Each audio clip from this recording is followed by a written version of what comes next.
दोस्तों, सुशांत सिंह राजपूत की मौत एक ऐसी पहेली बनती जा रही है जिसे जितना सुलझाने की कोशिश की जाए वो उतना ही उलझती जा रही है। 14 जून जैसे मनहूस दिन को 1 साल होने को है, मगर फिर भी सुशांत का एक भी गुनहगार अभी तक नहीं पकड़ा गया। अब इसी बीच कई सेलिब्रिटीज सुशांत के मुद्दे पर बात कर रहे हैं। सबकी अपनी अपनी राय है, सबकी अपनी अपनी सोच समझ है। हाल ही में राम गोपाल वर्मा ने भी सुशांत को लेकर काफी कुछ कहा है। वहीं अब प्लेबैक सिंगर निकिता गांधी भी पहली बार सुशांत पर और सुशांत की अचानक हुई मौत पर काफी कुछ बोल गईं। यही नहीं, निकिता तो सुशांत को याद कर रोने भी लगी और ये भी कह दिया कि अगर सुशांत नहीं होता तो आज वो जहाँ है वो वहाँ कभी नहीं पहुँच पाती। साथ ही निकिता को मलाल भी है कि वो सही वक्त पर सुशांत को सपोर्ट नहीं कर पाई।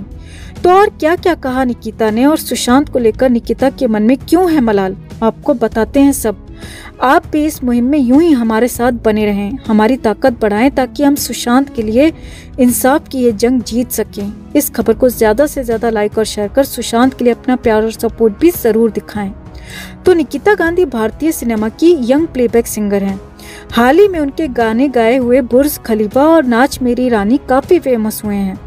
लेकिन क्या आपको पता है, निकिता गांधी के बॉलीवुड करियर की शुरुआत सुशांत सिंह राजपूत की फिल्म राब्ता से हुई थी। निकिता ने फिल्म में राब्ता का टाइटल सॉन्ग गाया था। अब स्पॉट बॉय को दिए इंटरव्यू में निकिता ने कहा, मैं आज जहां भी हूं, जो भी हूं, एक ऐसे इंसान की बदौलत हूं जिसका शुक्रिया भी मैं अदा नहीं कर पाई। अगर सुशांत न होता तो मैं कभी भी बॉलीवुड में शुरुआत ही न कर पाती। वो तो उसके कहने पर प्रीतम दा ने मुझे राब्ता का टाइटल ट्रैक दिया और बॉलीवुड में मेरा करियर शुरू हो पाया। निकिता ने बताया, जब मैं गाना कंपोज करने स्टूडियो में गई थी तो वहाँ मेरी 5 मिनट की मुलाकात सुशांत से हुई थी।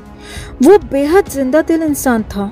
सिर्फ 5 मिनट की उसकी बातों में मैं उसकी इंटेलिजेंस की, उसके फोकस की और उसके डेडिकेशन की दीवानी से बन गई।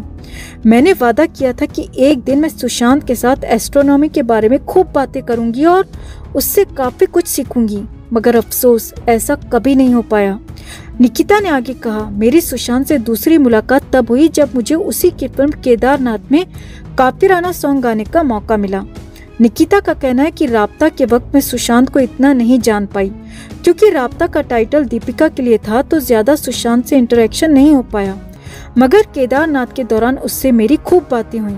उससे बात करते वक्त ऐसा लग रहा था कि जैसे मेरी जनरल नॉलेज उसके सामने बिल्कुल जीरो है, क्योंकि वो बहुत ही इंटेलिजेंट था। वो हर सब्जेक्ट पर खुलकर बात करता था। यहाँ निकिता इमोशनल होते हुए बोली, सुशांत की वजह से मुझे बॉलीवुड में मौका मिला और काफिराना को तो बेस्ट डेब्यू का अवार्ड भी मिला था। तो सुशांत से मेरा कनेक्शन सिर्फ प्रोफेशनल ही नहीं बल्कि पर्सनली और इमोशनली भी हो गया था। निकिता का कहना है कि मैं जब भी काफिराना सॉन्ग को सुनती हूँ तो मेरी आंखों के सामने सुशांत की तस्वीर आ जाती है। निकिता का कहना है कि मुझे नहीं पता सुशांत के साथ क्या हुआ और किसने किया, मगर मेरी कानून से इतनी सी रिक्वेस्ट है कि अगर उसके साथ कुछ गलत हुआ है तो सामने आना चाहिए। सच सबके सामने आना चाहिए। गलत करने वाले खुले में ना घूम पाएं। यहाँ आपको बता दें कि तब निकिता गांधी ने सुशांत की मौत के बाद इसे डिप्रेशन ही बताया था, इसे सुसाइड ही माना था। उनका बयान काफी चर्चा में भी रहा था। हालांकि अब निकिता की बातों से लग रहा है कि उन्हें भी पता चल चुका है कि सुशांत ने कभी भी खुदकुशी नहीं की और उनके साथ बहुत गलत हुआ है। तभी तो निकिता अब दबी जुबान से ही सही पर सुशांत को इंसाफ दिलाने की मांग कर रही हैं।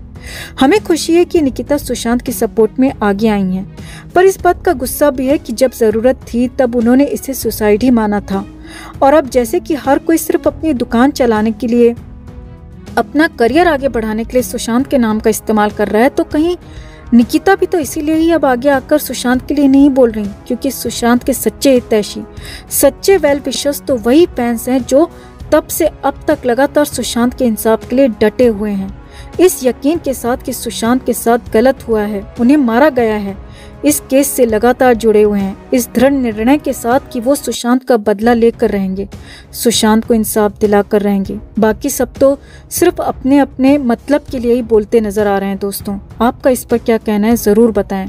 निकिता की इन बातों को लेकर आपकी क्या राय है ये भी जरूर बताएं। जस्टिस फॉर सुशांत के लिए इस खबर को ज्यादा से ज्यादा लाइक और शेयर करना ना भूलें। हर अपडेट के लिए बने रहें हमारे साथ, क्योंकि आप हैं तो हम हैं।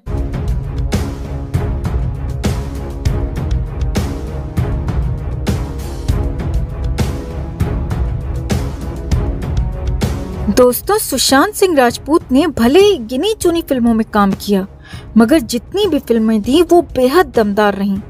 भले ही वो काइपो छे हो, MS धोनी हो या फिर छिछोरे, सुशांत की फिल्मों में उनकी एक्टिंग परफेक्शन का दूसरा नाम रही। हाल ही में सुशांत की फिल्म डिटेक्टिव ब्योमकेश बख्शी ने 6 साल पूरे किए हैं और इस मौके पर फिल्म के कई कलाकारों और मेकर्स ने फिल्म को लेकर सोशल मीडिया पर अपनी अपनी पोस्ट भी की है। कई लोगों ने पोस्ट के जरिए सुशांत को भी याद किया, मगर इन सब के बीच फिल्म में काम करने वाले एक्टर और सिंगर मियांग चेंग ने सुशांत को लेकर बहुत बड़ा खुलासा कर दिया है। चेंग की बातों से साफ हो गया है कि सुशांत को अपनी जिंदगी के बारे में पता था। सुशांत को 2015 में ही महसूस हो गया था कि वो एक दिन मार दिए जाएंगे। मियांग चेंग ने और भी कई हैरानी भरी बातें फिल्म को लेकर और सुशांत को लेकर कही हैं। तो क्या क्या कहा मियांग चेंग ने, आपको बताते हैं सब। आप भी वीडियो को शेयर करें और मियांग चेंग की बातों से अगर सहमत हैं तो कमेंट जरूर करें। इस लड़ाई में हमारी ताकत बढ़ाने के लिए खबर को लाइक करें और चैनल के साथ अभी तक नहीं जुड़े हैं तो हमारी ताकत बढ़ाने के लिए जुड़ जाएं। तो सुशांत सिंह राजपूत के अद्भुत अभिनय का मुजाहरा पेश करने वाली फिल्म डिटेक्टिव ब्योमकेश बख्शी को 6 साल पूरे हो चुके हैं और इसी फिल्म में एक डायलॉग था कि सच के आसपास के झूठ को पकड़ना सबसे मुश्किल होता है। ये डायलॉग फिल्म में सुशांत का ही था और वाकई में सुशांत की जिंदगी और मौत के बीच ये डायलॉग भी बिल्कुल सटीक लग रहा है, क्योंकि सबको पता है दोस्तों कि सुशांत को किसने मारा, क्यों मारा, कैसे मारा गया, मगर फिर भी इन सब बातों को प्रूव नहीं किया जा सकता।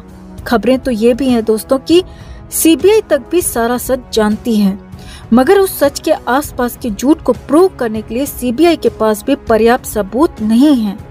तो फिलहाल सुशांत की फिल्म ब्योमकेश बख्शी में कनौ दाओ का किरदार प्ले करने वाले एक्टर मियांग चेंग ने सुशांत को लेकर सोशल मीडिया पर लंबी चौड़ी पोस्ट लिखी है। फिल्म के 6 साल पूरे होने के मौके पर चेंग का सुशांत के लिए पहली बार दर्द छलका और चेंग ने सोशल मीडिया पर सुशांत की मौत को लेकर भी काफी कुछ कह दिया। तो चेंग ने अपनी पोस्ट में पहले तो फिल्म को लेकर और फिर फिल्म की यूनिट को लेकर बात की और सबका शुक्रिया अदा किया। फिर चेंग ने लिखा, मेरा किरदार कनौ दाओ के ज्यादातर सीन सुशांत के साथ थे। मैंने सुशांत के साथ काफी वक्त बिताया। उसके जैसा डेडिकेशन मैंने आज तक किसी और एक्टर में नहीं देखा। चेंग ने आगे लिखा, वाकई में सच के आसपास के झूठ को पकड़ना मुश्किल होता है, जैसा कि हमारे यंग डिटेक्टिव की असल जिंदगी में हुआ। चेंग ने अपनी पोस्ट में आगे लिखा, हम सब ने मिलकर बेहद शानदार फिल्म बनाई थी, मगर बॉलीवुड को आउटसाइडर भाते नहीं हैं, इसीलिए फिल्म को कॉमर्शियल प्रॉफिट मिल ही नहीं पाया।